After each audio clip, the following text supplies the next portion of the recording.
Hello friends, welcome to my channel commerce group Pathshala. अब आप video देखने के अलावा ट्यूटोरियल भी ज्वाइन कर सकते हो, ऑनलाइन भी और ऑफलाइन भी। सब्जेक्ट्स अकाउंटेंसी, इकोनॉमिक्स और बिजनेस स्टडी।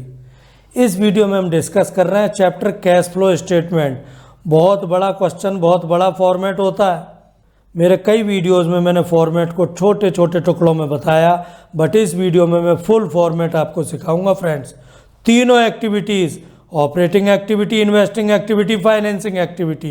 बड़ा फॉर्मेट होता है फ्रेंड्स, 2 पेज पर बनेगा।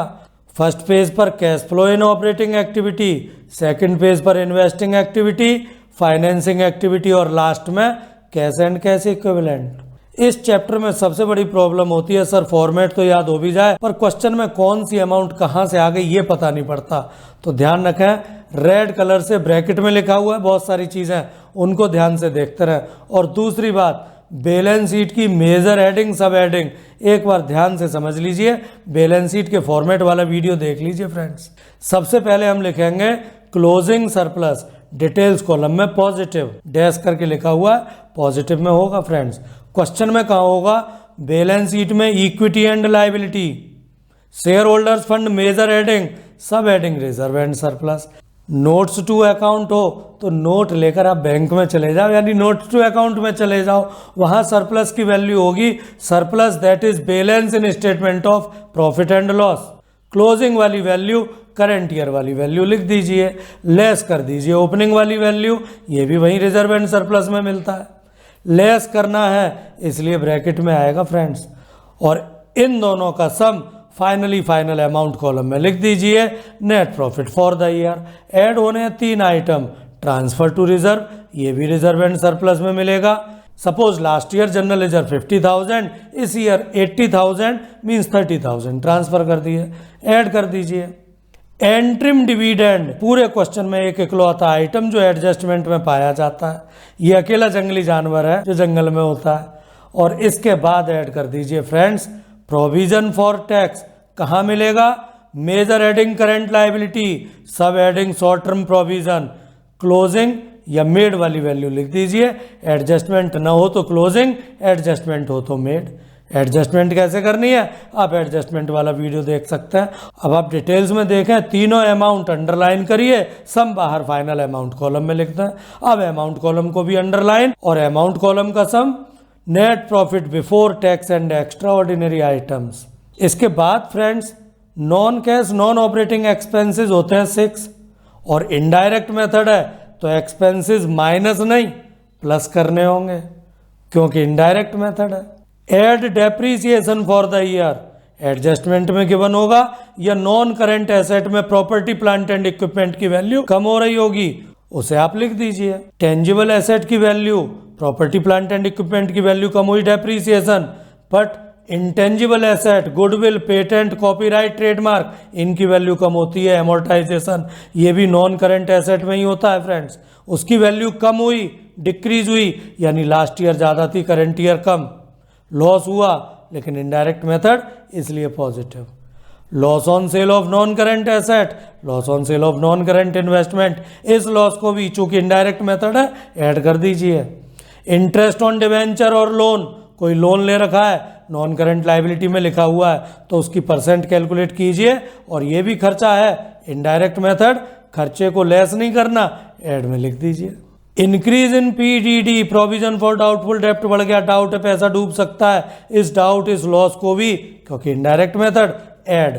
और लॉस ऑन इश्यू या रिडेम्पशन ऑफ शेयर या डिवेंचर, कोई लॉस हुआ, राइट ऑफ किया, लॉस है, इनडायरेक्ट मेथड, लॉस को माइनस नहीं प्लस में कर दीजिए। और डिटेल्स में 6 आइटम्स हैं, 6 अमाउंट हैं, इनको अंडरलाइन करें, फाइनल अमाउंट अमाउंट कॉलम में। लेस वाले 3 आइटम और हैं, इनकम्स को लेस करेंगे फ्रेंड्स, इनडायरेक्ट मेथड है, इनकम बढ़ेगी नहीं, लेस करेंगे। Rent, interest, dividend, commission received, gain on sale of, profit on sale of non current asset, non current investment. और पीडीडी की वैल्यू डिक्रीज हो गई, हमारा जो डाउट था वो कम हो गया, लॉस कम हो गया, इनकम हो गई। और तीनों ब्रैकेट वाली अमाउंट अंडरलाइन करें, फाइनल अमाउंट अमाउंट कॉलम में। और अमाउंट कॉलम को देखें, 2 positive item, 1 negative item, sum कर दीजिए, operating profit before working capital changes आ गया। वर्किंग कैपिटल, वर्किंग कैपिटल होता है फ्रेंड्स करंट एसेट और करंट लाइबिलिटी का डिफरेंस। कुछ आइटम इग्नोर करना है, वो आप प्रीवियस वीडियो में देख सकते हैं। बाकी के जो आइटम बचे, करंट लाइबिलिटी इंक्रीज हुई, लॉस हो गया लाइबिलिटी बढ़ने से, उस लॉस को क्योंकि इनडायरेक्ट मेथड है माइनस नहीं करेंगे, प्लस करेंगे। और डिक्रीज इन करंट एसेट, ये भी लॉस हुआ, इस लॉस को भी प्लस। डिटेल्स कॉलम में दोनों का सम अंडरलाइन किया, बाहर कर दिया गया अमाउंट कॉलम में। सब्ट्रैक्ट कर देंगे, लेस करेंगे हम reverse, decrease in current liability. Current liability की वैल्यू डिक्रीज हो रही हो, प्रीवियस ईयर ज़्यादा थी, करंट ईयर कम है। करंट लाइबिलिटी कम होने से फायदा हुआ, लेकिन इनडायरेक्ट मेथड ब्रैकेट में करेंगे, माइनस में लिखेंगे। Increase in current asset, current asset बढ़ने से भी बेनिफिट है, लेकिन इनडायरेक्ट मेथड इसे भी माइनस करेंगे और दोनों माइनस वाले अमाउंट को डिटेल्स में अंडरलाइन, दोनों का सम बाहर फाइनल अमाउंट में। अमाउंट कॉलम देखें, दो पॉजिटिव आइटम एक नेगेटिव आइटम, सम कर दीजिए, कैलकुलेट होकर आ जाएगा कैश फ्रॉम ऑपरेटिंग एक्टिविटी। हाँ, अगर माइनस ज़्यादा हो तो फ्रॉम नहीं लिखेंगे, कैश यूज्ड इन ऑपरेटिंग एक्टिविटी, लेस कर देना है टैक्स पेड।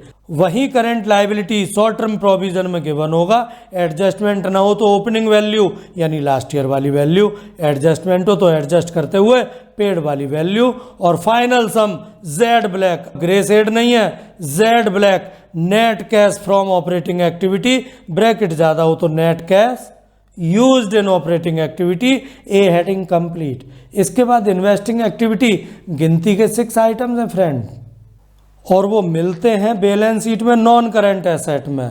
हाँ जी, rent, interest, dividend, commission received, ये सब नॉन ऑपरेटिंग इनकम है। और आप स्क्रीन को ध्यान से देखें, ऑरेंज कलर 2 स्टार, ये सेम आइटम एक और भी जगह है। ऑपरेटिंग एक्टिविटी को आप देखें, लेस वाला first item, rent, interest, dividend, commission received, वहाँ इनडायरेक्ट मेथड था, लेकिन अब डायरेक्ट मेथड है, मनी तो इनफ्लो हुआ है, ऐड कर दिया जाना है फ्रेंड्स। तो डिटेल्स कॉलम में पॉजिटिव आइटम शो करना है। नॉन करंट एसेट, खरीदने से पैसा कैश जाएगा, बेचने से आएगा, तो जो प्रोसीड हुआ from sale of non current asset या proceed from sale of non current investment, money inflow हुआ, positive item. Proceed from loans and advances, अक्सर कंफ्यूजन वाला पॉइंट है फ्रेंड्स।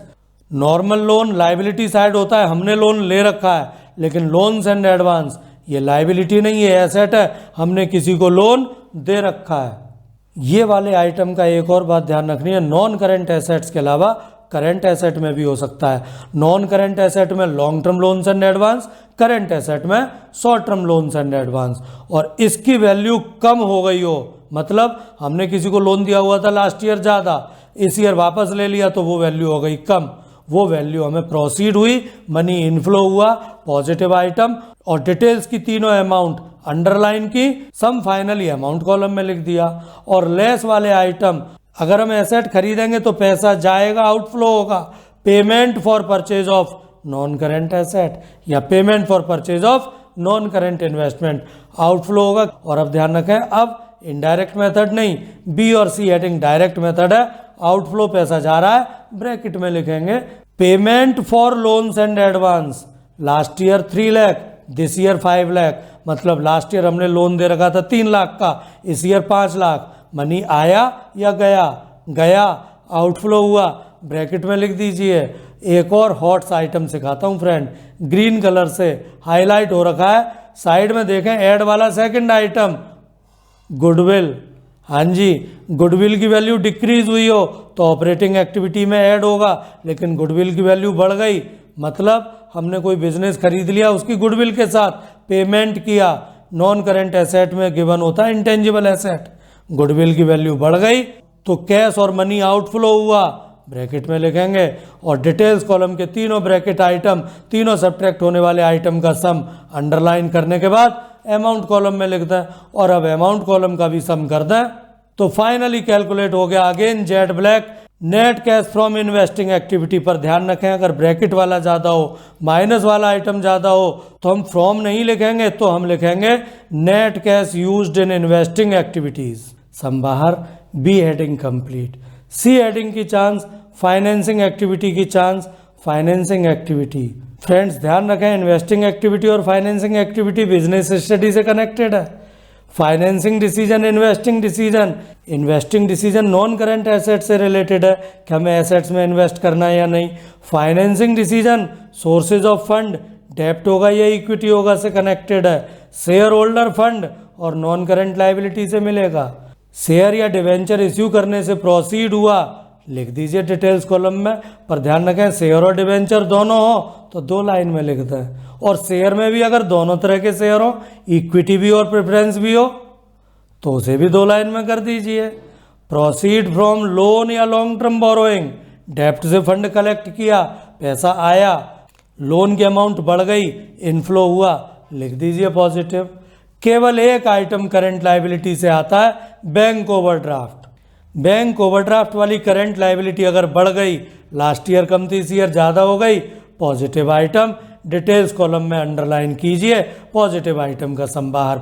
लेकिन अगर हमने प्रेफरेंस शेयर वापस किए हैं, रिडेम्पशन हुआ है, पेमेंट हुआ है, आउटफ्लो हो रहा है, ब्रैकेट में लिख दीजिए माइनस आइटम है। Payment for redemption of debenture, debenture को वापस कर दिया, यहाँ भी आउटफ्लो हुआ, माइनस में लिख दीजिए। Repayment of loan, long term borrowing, यहाँ भी पेमेंट हुआ, आउटफ्लो हुआ, ब्रैकेट में। Repayment of bank overdraft, current liability की वैल्यू कम हो गई, लास्ट ईयर ज़्यादा था इस ईयर कम हो गई, ये भी ब्रैकेट में। और 2 आइटम और बचे, इंटरेस्ट ऑन डिवेंचर और लोन, नॉन करंट लाइबिलिटी में गिवन होगी परसेंटेज, वो इंटरेस्ट जो पे किया वो भी लिख दीजिए। और लास्ट एंट्रिम डिविडेंड, सिर्फ एडजस्टमेंट में होता है, इकलौता जंगली जानवर। और एक बात गौर करें फ्रेंड्स, ऑरेंज कलर से 3 आइटम 2 स्टार के साथ मार्क है, आप स्क्रीन पर ध्यान से देखें, ये दोनों कलर्स 2 स्टार के साथ ऑरेंज कलर 2 जगह यूज हुए हैं। और अब फाइनली अमाउंट कॉलम का सम कर लें तो final Z black amount again net cash from financing activity, पर ध्यान रखें ब्रैकेट वाला ज़्यादा हो, माइनस वाली अमाउंट ज़्यादा हो तो हम फ्रॉम नहीं लिखेंगे, फिर लिखेंगे नेट कैश यूज्ड इन फाइनेंसिंग एक्टिविटी। इस तरह सी हेडिंग पूरी हुई फ्रेंड्स।